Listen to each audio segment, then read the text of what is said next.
আমরা দুটোকে একত্রিত করতে ব্যর্থ হয়েছি। তাহলে যে প্রতিষ্ঠানগুলো আছে এগুলোকে যদি আমরা একটু সিলেবাসে কিছুটা পরিবর্তন আনার চেষ্টা করি, আমার মনে হয় আগামী 5 থেকে 10 বছরের মধ্যে আপনি একটা প্রজন্ম তৈরি করতে পারবেন যারা বলবে না যে মানব থেকে আমি হয়েছি, যারা বলবে আমরা আল্লাহ থেকে হয়েছি, আমরা আল্লাহ থেকে এসেছি, আল্লাহ ফিরে যাবো ইনশাআল্লাহ। আল্লাহ আমাদেরকে সৃষ্টি করেছেন, আমরা তার কাছেই ফিরে যাবো ইনশাআল্লাহ। ইন্না লিল্লাহি ওয়া ইন্না ইলাইহি রাজিউন। তারা যত বড় সেকশনেই যাক না কেন, তারা কোরআন সুন্নাহর জ্ঞান ভিতরে লালন করবে, আমল করবে, সুনাগরিক হবে ইনশাআল্লাহ। এটা একটা অপশন। আর একটা অপশন, এখন যদি প্রতিষ্ঠানের পরিচালকরা এটাতে রাজি না হন, সামাজিক সাপোর্টটাও না পান, তাহলে কি করবে? তাহলে অপশন হচ্ছে যারা সামর্থ্যবান, শোনেন, যারা সামর্থ্যবান, যাদের যোগ্যতা আছে, যারা বিষয়গুলো বোঝেন, ভাবেন এবং যারা চান না যে আমাদের প্রজন্মগুলো ধ্বংস হয়ে যাক, নতুন নতুন শিক্ষা প্রতিষ্ঠান গড়ে তোলেন, নতুন নতুন মাদ্রাসা গড়ে তোলেন, নতুন নতুন স্কুল গড়ে তোলেন, নতুন নতুন কলেজ গড়ে তোলেন, এমন কিছু করেন নতুন গড়ে তোলার পরে এগুলোর মধ্যে আপনি কম্বাইন্ড এডুকেশন চালু করে দেন। আগামী 10 থেকে 20 বছর পর একটা ভালো ফলাফল পাবেন ইনশাআল্লাহ।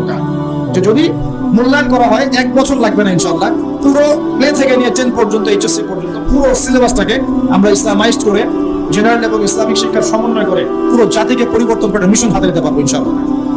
আর মূল্যায়ন করবে কি করবে না আল্লাহু আ'লাম। আর আল্লাহ পাক তো ক্ষমতার মালিক। ক্ষমতার মালিক কে? কালকে যে জেলখানায় ইউসুফ, তার পরের দিন সে মিশরের ওই যে পার্লামেন্টে, মনে আছে? গতকাল জেলখানায় ইউসুফ আলাইহিস সালাম, তার পরের দিন কোথায়? পার্লামেন্টে। ক্ষমতা দেওয়ার মালিক কে? ইজ্জত দেওয়ার মালিক কে? সম্মান দেওয়ার মালিক কে? এগুলো আল্লাহর হাতে। আল্লাহ পাক চাইলে ওরকম যোগ্য মানুষকে উপরে নিয়ে যেতে পারেন ইনশাআল্লাহ। আল্লাহ পাক পারেন না? সবই পারেন। কুল্লাহুম্মা মালিকাল মুলক। আল্লাহ পাক হচ্ছেন রাজত্বের মালিক। তুতিল মুলকা মান তাশা। আল্লাহ পাক যাকে ইচ্ছা রাজত্ব দেন। কে রাজত্ব দেন? আল্লাহ পাক। ক্ষমতা কে দেন? আল্লাহ। তানজিউল মুলকা মিম্মান তাশা। আল্লাহ পাক যার থেকে ইচ্ছা ক্ষমতা কি করেন? কেড়েও নেন। কে এটার মালিক? আল্লাহ। আল্লাহ পাক ন্যায়পরায়ণদেরকে আমাদের উপরে রাখুন, আমরা দোয়া করি। আমাদের উপরে যাদেরকে আল্লাহ পাক রাখুন, তারা যেন ন্যায় বিচার করতে পারে, সেই দোয়া রাখুন। ন্যায়পরায়ণ শাসক আল্লাহ পাক আমাদেরকে দান করুন, দোয়া করি। দোয়া করতে হবে যে আল্লাহ পাক আমাদের উপরে যেন সৎ, যোগ্য এবং ন্যায়পরায়ণ শাসক আল্লাহ পাক আমাদেরকে দান করেন, বলি আমিন। এবং তাদেরকে ন্যায় বিচার করার তৌফিক আল্লাহ পাক দান করেন। আল্লাহ পাক এমন শিক্ষা ব্যবস্থা প্রণয়ন করার তৌফিক দান করেন, যার মধ্য দিয়ে যেন আমাদের ছেলেমেয়েরা, আমাদের সন্তান সন্ততিরা আগামী 5-10 বছর পরে যারা আসবে, তারা এই বাংলার মাটিতে জেনারেল শিক্ষায় শিক্ষিত হবে ইনশাআল্লাহ, ইসলামিক শিক্ষায় শিক্ষিত হবে ইনশাআল্লাহ। তারা মসজিদের ইমামও হবে, অর্থনীতির বিষয়ে বুঝবে। তারা ডক্টরও হবে, হাফেজও হবে, তারা ইঞ্জিনিয়ারও হবে ইনশাআল্লাহ। এদিকে দেখবেন সে দিনের বেসিক জ্ঞান অর্জন করে মোটামুটি মেশকাত দাওরা পর্যন্ত পড়ে ফেলেছে ইনশাআল্লাহ। সম্ভব, এটা অসম্ভব কিচ্ছু না। একটা 4 বছরের বাচ্চা, 4 বছরের একটা বাচ্চা মিনিমাম 200টা শব্দ মুখস্থ করতে পারে। 4 বছরের বাচ্চা। একটা 5 থেকে 6 বছরের বাচ্চা একই সাথে 3টা ল্যাঙ্গুয়েজ শিখতে পারে। 4 থেকে 6 বছরের বাচ্চা। এটা পড়েন, প্যারেন্টিং সম্পর্কে পড়েন, এডুকেশন সিস্টেমে ঘাটাঘাটি করেন। বড় বড় কান্ট্রিগুলোর দিকে তাকান, আচ্ছা সেকুলার কান্ট্রির দিকেই তাকান, ব্রিটেনের দিকে তাকান, কানাডার দিকে তাকান, আপনি অস্ট্রেলিয়ার দিকে তাকান, ঠিক আছে, মিডল ইস্টের কান্ট্রিগুলোর দিকে তাকান। দেখেন ওরা শিক্ষা ব্যবস্থাকে কিভাবে ঢেলে সাজাইছে। ওরা শুধু একমুখী শিক্ষা যাচ্ছে না। উত্তর কোরিয়ার নাম শুনেছেন কি?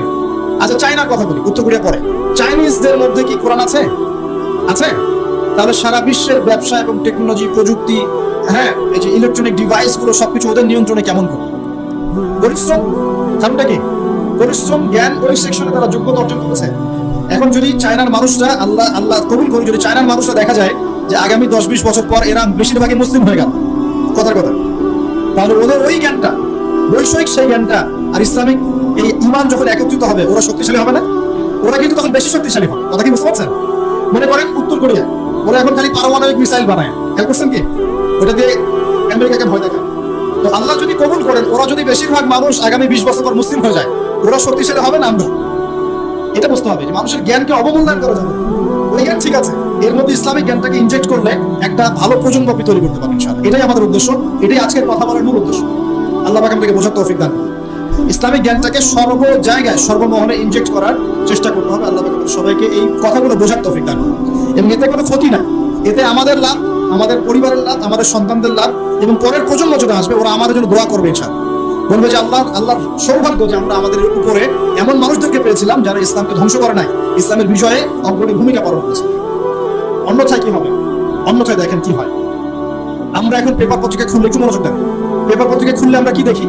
আমরা দেখি 10টা ধর্ষণ, 20টা রেপ, এখানে অমুক অ্যাক্সিডেন্ট হয়েছে, ওখানে 10 জন মারা গেছে, ওখানে 20 জন। আমরা অনেক ব্যাড নিউজ দেখি, এবং নিউজগুলো দেখে দেখে কিন্তু আমাদের মধ্যে এখন আর খুব একটা ভাবান্তর দেখা যায়। 10টা রেপ হতেই পারে, একটা মেয়েকে ধর্ষণ করেছে, হতেই পারে, হ্যাঁ, ওখানে 10 জন অ্যাক্সিডেন্ট করে মারা গেছে, হতেই পারে, এখানে করাপশন হতেই পারে। আমরা যেন নিউট্রালাইজ হয়ে গেছে, মানে আমরা এটাকে স্বাভাবিকীকরণে নিয়ে আসছে, স্বাভাবিকীকরণ। তাহলে যদি এখন এরকম করেই বিকৃত শিক্ষা পদ্ধতি চালু করা হয় বা এইভাবে আমাদের সন্তানরা শিখতে থাকে, তাহলে আস্তে আস্তে আস্তে আস্তে ইসলামহীনতাটাকেও নিউট্রালাইজেশন বা স্বাভাবিকীকরণ করা হবে। এটা কি বুঝতে পারছেন? এই হলো পরের ফলাফল যদি এখন সতর্ক না হয়। প্রিয় ভাইরা, আর দুটো অপশন আমি বলছি, এটা আমার পরামর্শ। এখন যারা আরবি লাইনে পড়ে ফেলেছেন, মাশাআল্লাহ অনেক দূর পর্যন্ত চলে আসছেন, কিন্তু বৈষয়িক জ্ঞান অর্জন করেন নাই, তাদের কি হবে? আর যারা জেনারেল লাইনে পড়ে ফেলেছেন কিন্তু ইসলামিক জ্ঞান অর্জন করেন নাই, তাদের কি হবে? যারা জেনারেল লাইনে 20 বছর পড়েছেন, এখন কি আপনি আবার মাদ্রাসায় ভর্তি হতে পারবেন? যারা মাদ্রাসায় মাশাআল্লাহ অনেকদিন পড়েছেন, এখন কি আপনি সমকালীন বিষয়গুলো শেখার জন্য নতুন করে ইউনিভার্সিটিতে ভর্তি হতে পারবেন? সম্ভব? তাহলে এখন আমাকে উত্তর দেন, এই যে কোটি কোটি জেনারেল শিক্ষিত ছেলে পেলে, তারা কি তাহলে ইসলামের জন্য কাজ করবে না? তারা কি ইসলামের জ্ঞান অর্জন করার অধিকার রাখে না? তারা কোরআন শিখবে না? হাদিস শিখবে না? তারা দাওয়াতি কাজ করবে না? তারা কি উম্মাহকে নেতৃত্ব দেওয়ার জন্য ভূমিকা রাখবে কি রাখবে না? তাদের সংখ্যা কিন্তু মাদ্রাসা পূর্ব ভাইদের চেয়ে বেশি। বেশি না কম? বেশি। তাদের সংখ্যাই বেশি। ইউনিভার্সিটির সংখ্যা বেশি না মাদ্রাসার? ইউনিভার্সিটি এবং জেনারেল শিক্ষিত ছেলেপেলেদের সংখ্যা পরিসংখ্যান বেশি না অ্যারাবিক লাইনের? বলেন। আসলে কিন্তু জেনারেল লাইনে যারা পড়ছে তাদের সংখ্যা বেশি। সংখ্যা বেশি না? সংখ্যা বেশি। অ্যারাবিক সেকশনে যারা পড়ছে তাদের সংখ্যা কম। তাহলে হিউজ অ্যামাউন্ট অফ পপুলেশন আমাদের, এদেরকে অ্যাভয়েড করে কি আমরা একা একা ইসলামের কাজ করতে পারবো? ওদেরকে ইনভলভ করতে হবে। ওদেরকে ইনভলভ করতে গেলে ওদেরকে শিক্ষিত বানাবো কিভাবে? ওদেরকে ইসলাম শেখাবো কিভাবে? কি অপশন, কি ফিকির? তাবলীগ জামাতে যাচ্ছে, কিছু মানুষ শিখছে, বুঝলাম, কিন্তু এখানে কি উপরের লেভেল পর্যন্ত দাওরা ইফতা দেওয়ার পর্যন্ত কি সুযোগ আছে? বেসিক জিনিস আপনি শিখবেন, ইবাদত করবেন, ওলামায়ে কেরামের সুহবতে থাকবেন, ওকে অলরাইট, কোনো সমস্যা নেই। কিন্তু ওদেরকে যদি আমরা দায়ী বানাতে চাই, ওদেরকে যদি আমরা এখন হাফেজ বানাতে চাই, ওদেরকে যদি আমরা মুফতি বানাতে চাই, তাহলে কি পদক্ষেপ কি? কোনো ফিকির, কোনো চিন্তা? কে ভাববে এগুলো নিয়ে? কি করতে হবে? ওদেরকে মিনিমাম 3 থেকে 4 বছর বা 5 বছরের শর্ট কোর্সের আওতায় নিয়ে আসার চেষ্টা করুন। মিনিমাম 4 থেকে 5 বছর আপনারা ভাবেন, 5 বছরের জন্য এমন সিলেবাস ফর্ম করেন যাতে একজন জেনারেল শিক্ষিত ভাই 5টা বছর যদি শ্রম দেয়, সেজন্য আবার মৌলানার টাইটেল পাওয়ার যোগ্যতা অর্জন করতে পারে, বা এই পড়াশোনার কিছুটা হলেও সে কভার করতে পারে। এই পদ্ধতি তো আপনাদেরকে চালু করতে হবে। এক্সাম্পল দিচ্ছি, মনে করেন এই যে ভাই বসে আছে, তার নাম আব্দুল্লাহ। আব্দুল্লাহ ভাই অনার্স করেছে মনে করেন কেমিস্ট্রিতে, মাস্টার্স করেছে কেমিস্ট্রিতে, রসায়নে। সে মাশাআল্লাহ কেমিস্ট হচ্ছে এবং সে তার এই যোগ্যতা দিয়ে দেশের খেদমত করছে, আলহামদুলিল্লাহ, চাকরি করছে। এখন সে চায় আমিও দিনের জন্য কিছু করব, এবং আমি শুধু গতানুগতিক করতে চাই না, আমি ভালো কিছু করতে চাই। তাহলে নিঃসন্দেহে আব্দুল্লাহ ভাইকে কোরআন তেলাওয়াত করা শিখতে হবে, আব্দুল্লাহ ভাইকে আরবি ভাষা শিখতে হবে, আব্দুল্লাহ ভাইকে নিঃসন্দেহে এখন হাদিসের ইবারত কোনো যোগ্যতা অর্জন করতে হবে, তাকে আকীদার বই পড়তে হবে, ফিকহের বই পড়তে হবে, কিছু উসুল পড়তে হবে, এবং তাফসীর, এগুলো পড়ে তাকে একটা লেভেলে আসতে হবে। কিন্তু এখন তার তো মাদ্রাসায় ভর্তি হওয়ার কোনো সুযোগ নাই, আছে? তাহলে ওর জন্য আমি যদি আমার মাদ্রাসায় একটা 5-6 বছরের কোর্স লঞ্চ করতে পারি, যেখানে ওই 100% না হলেও সে মোটামুটি 60-70% কভার করে একটা লেভেলে আসলো, ওকে আমি একটা ইসলামের সম্পদ বানালাম। আমি কিন্তু ওকে একটা সম্পদে পরিণত করলাম। আগে থেকে ওর মধ্যে কেমিস্ট্রির জ্ঞান ছিল, বৈষয়িক জ্ঞানগুলো ছিল, ও ওর জ্ঞান দিয়ে দেশের খেদমত করছিল, এখন সে ইসলামিক জ্ঞানটা অর্জন করে উম্মার খেদমত করবে। সম্ভব কিনা? সম্ভব না অসম্ভব? এই স্বপ্নটা কি বাস্তবে আনা যায় না? যায় না? এরকম প্রতিটা কওমি মাদ্রাসা বা প্রতিটা আলিয়া মাদ্রাসা, প্রতিটা বড় বড় প্রতিষ্ঠান যদি এরকম উদ্যোগ নেয়, 4 থেকে 5 বছর 6 বছরে কিছু কোর্স লঞ্চ করে, হ্যাঁ, শরিয়া ফ্যাকাল্টি হতে পারে, দাওয়া এন্ড ইসলামিক স্টাডিজ হতে পারে, কোরআনিক সায়েন্স হতে পারে, হ্যাঁ, মানে সেক্টর আপনারা ভাগ করতে পারেন করে, যদি আপনারা জেনারেল ভাইদেরকে সুযোগ করে দেন, এই কোটি কোটি জেনারেল শিক্ষিত ছেলের মধ্যে কমপক্ষে 1 লাখ ছেলে তো বের হবে যারা আগামী দিনে উম্মাহকে নেতৃত্ব দেওয়ার যোগ্যতা অর্জন করবে। ভাবা উচিত ছিল, ভাবতে হবে না? আচ্ছা, এখন যদি না ভাবেন, এখনো যদি না করেন, তাহলে আগামী 20 বছর পর যে প্রজন্মটা আসবে, ওরা বলবে আমরাও তো কিছুই করতে পারি, আরো 20 বছর পিছায় যাবে এরা। তখন কি হবে? আল্লাহ পাক আমাদের কথাগুলো বোঝার তৌফিক দান।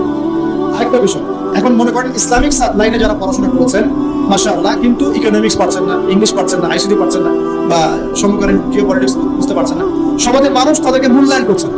আমরা জানি, আমরা বুঝি তাদের মধ্যে কোরআন শোনার গভীর জ্ঞান আছে, কিন্তু সমাজের মানুষ বলছে কি, এই মোল্লা আব্দুল মসজিদ পর্যন্ত, কথা বলছে না, তাকে মূল্যায়ন করছে না। ইমাম সাহেব হিসেবে তিনি আসছেন, ইমামকে মূল্যায়ন করছেন, তিনি খতিব তাকে মূল্যায়ন করছেন। তিনি বলছে একজন ইমাম কেন অর্থনীতি নিয়ে কথা বলে, একজন খতিব কেন পলিটিক্স নিয়ে কথা বলে, এই কথাগুলো বলছে না। তাহলে আমাদেরও কি এই জ্ঞানগুলো অর্জন করার প্রয়োজন আছে কিনা? আছে। তাহলে এখন তো আপনি আবার ইউনিভার্সিটিতে ভর্তি হতে পারবেন না। তাহলে ইউনিভার্সিটিগুলোর মধ্যে যদি আমরা তাদের জন্য যদি আমরা এরকম করে কোনো শর্ট কোর্স লঞ্চ করতে পারতাম, সেকশন ভাগ করে করে পড়াতে পারতাম, তাহলে কিন্তু ওরাও আগামী দিনে দেশের অ্যাসেট বা সম্পদে পরিণত হতো। এখানে একটা মেরুকরণ দেখতে পাচ্ছেন কি? এই মেরুকরণটাকে দূর করাটাই হচ্ছে এখনকার বিশ্বের চ্যালেঞ্জ। এই মেরুকরণ শিক্ষার, এই জ্ঞানতাত্ত্বিক এপিস্টেমোলজিক্যাল মেরুকরণ দূর করাটাই আগামীর বাংলাদেশের চ্যালেঞ্জ হবে। এই চ্যালেঞ্জ মোকাবেলা করার জন্য আমাদের জাতি প্রস্তুত আছে কি? আমরা প্রস্তুত আছি? আমাদের কিছু করণীয় আছে? আমি কি খুব অল্প সময়ের মধ্যে ভাঙাচোরা কিছু ব্যাখ্যা করতে পারলাম যে সমস্যাগুলো কোথায়, সলিউশনগুলো কিভাবে হতে পারে? আল্লাহ পাক আমাদের সবাইকে কথাগুলো বোঝার তৌফিক দেন। এখন আমার প্রশ্ন যে আপনারা কি, আমরা কি চাই যে আমাদের পরবর্তী প্রজন্ম জ্ঞানতাত্ত্বিক এই মেরুকরণের অতল তলে হারিয়ে যাক? এটা কি আমরা চাই? নাকি আমরা চাই আমাদের পরবর্তী প্রজন্ম কোরআন সুন্নাহর জ্ঞানের পাশাপাশি সমসাময়িক জ্ঞানগুলো নিয়ে কোরআন সুন্নাহর ঈমান এবং চেতনা বুকে ধারণ করে আগামী বিশ্বের সমস্ত সমস্যাগুলোকে ফেস করুক? কোনটা চাই? নিঃসন্দেহে 2 নম্বরটাই আপনি চাচ্ছেন। যদি চান তাহলে প্রথমত প্রয়োজন সামাজিক উদ্যোগ, প্রথমত প্রয়োজন সচেতনতা।